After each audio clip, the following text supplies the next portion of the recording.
6月18日，演员署名新规改为按姓氏笔画排名，丁字两画，丁禹兮稳稳占优。网友表示，以后都改姓丁。内娱那些年薪几百万的经纪团队，估计做梦都没想到，有一天能把他们治得服服帖帖的不是资本，是一本小学语文课本。丁禹兮估计睡着了都能笑醒，就因为他爸姓丁，两画。王一博、王鹤棣、王俊凯、王楚然全挤在4画这个赛道里。王一博的一字只有1画，硬生生把其他几个顶到了后面。前阵子，中国电视剧制作产业协会等3家带中字头的行业协会联合发了个红头文件，把以后演员署名的规矩给定死了，按法定姓名的姓氏笔画排。这规矩一出来，圈里直接炸锅了。两画的丁字在常见姓氏里几乎就是天花板，除非剧组里刚好塞进来一个姓乙的，不然丁禹兮只要在领衔主演的名单里，他闭着眼睛都是排第一。网友连梗都造好了，说他以后干脆叫丁泳衣算了，听着挺逗，但你往深了琢磨，这是把整个娱乐圈的遮羞布扯的稀碎。以前这些明星为了一个名字排前排后，能搞出多少花样，粉丝在网上撕得天昏地暗，工作室发通稿暗戳戳踩人，海报上谁的脸大一点，谁的名字高半厘米，甚至连名字的颜色深浅都能拿来做文章。这叫番位战，争的哪是戏份啊，争的是咖位，是面子，是以后接代言谈片酬的筹码。现在好了，上头直接掀桌子，你不就是爱排座次吗？行，按身份证来。这第一棍子打在了艺名滤镜上，明星嘛，都讲究个人设，名字就是人设的第一道门面。林允听着多仙气，白鹿听着多文艺，程毅一听就是个翩翩家公子。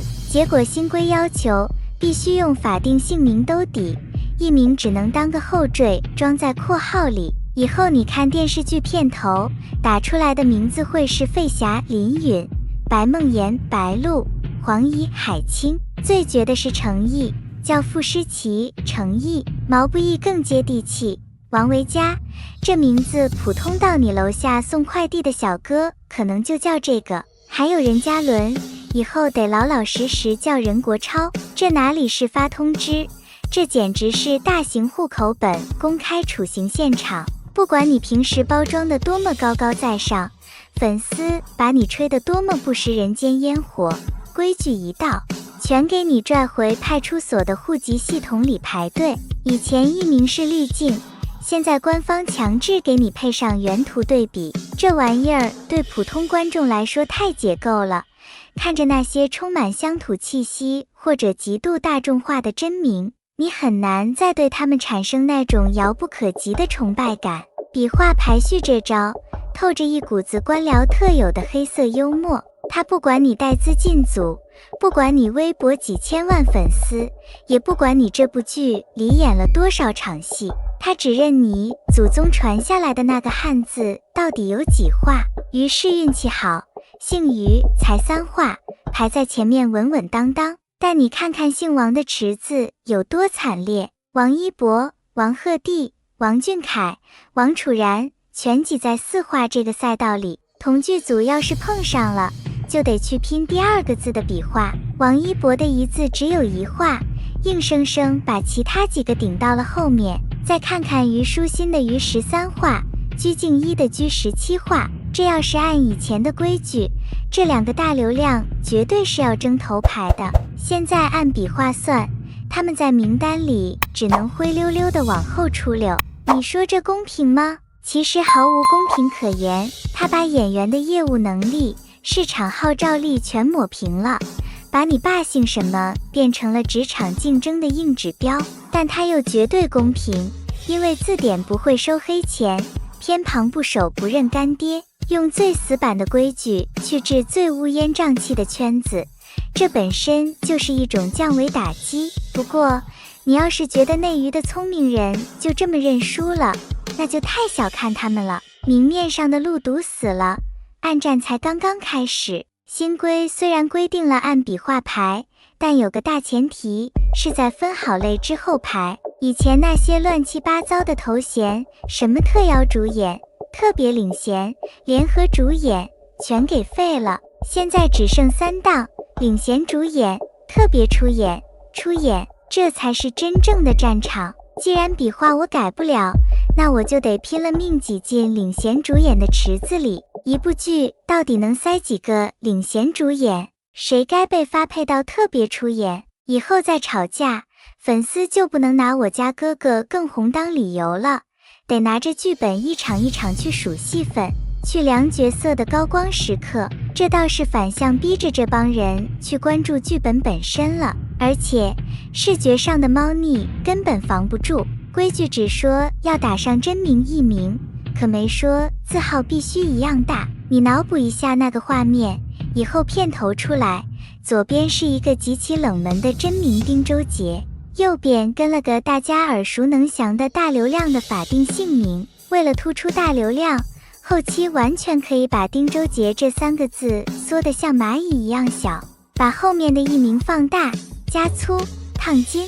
普通老百姓看电视，谁有那个闲工夫去数笔画？眼睛扫过去，肯定是最扎眼、最大的那个名字最先被记住。到时候片头那个强制要求的按姓氏笔画排序的小字，估计会被藏在屏幕最不起眼的角落里，连颜色都快跟背景融为一体了。玩法变了，但想出风头的心没死。以前是明抢，以后是暗度陈仓。这时其实还有一个挺严肃的隐患，就是安全问题。娱乐圈的艺名，很多时候不光是为了好听，它是一层防火墙。真名一旦跟这张脸，跟所有的公开行程彻底绑定，那些极端的私生饭要顺藤摸瓜找你的家庭住址，查你家人的底细，简直易如反掌。对有些演员来说，这真不是丢不丢面子的问题，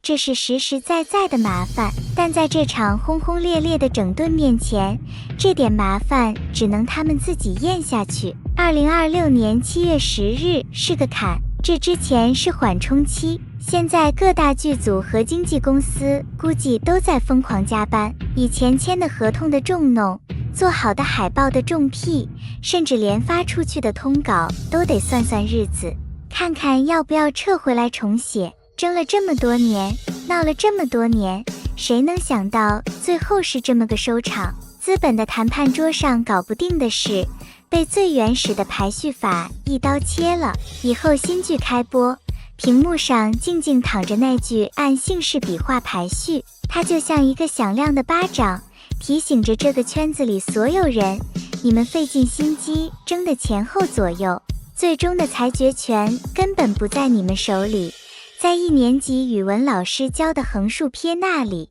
说到底，这场因为笔画引发的热议，看似是在讨论演员署名顺序，实际上折射出的却是内娱长期存在的番位焦虑。过去，一个名字排在前面还是后面，往往能够引发粉丝大战、团队博弈，甚至影响外界对于演员咖位的判断。而如今，一纸新规直接把复杂的问题简单化，把原本充满人情世故和资本博弈的规则，变成了最简单的横竖撇捺。有人觉得荒诞，有人觉得解气，也有人认为新的规则依然存在争议。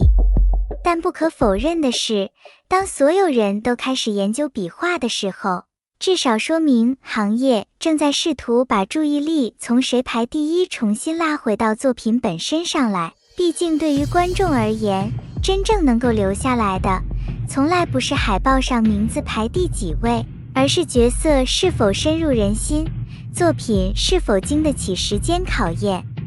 今天可以靠笔画决定顺序，明天可以靠规则决定位置，但最终决定演员价值的依然是实力和作品。那么对于这次演员署名新规，大家是支持还是反对呢？如果你是演员，你希望按照笔画排序，还是按照戏份和贡献排序？欢迎在评论区留下你的看法，一起聊聊。如果喜欢本期内容，别忘了点赞、关注、订阅黎春正频道。你们的每一次点赞、评论和转发，都是我们持续更新的最大动力。感谢大家的陪伴与支持，祝大家身体健康，工作顺利，万事如意。我们下期视频再见。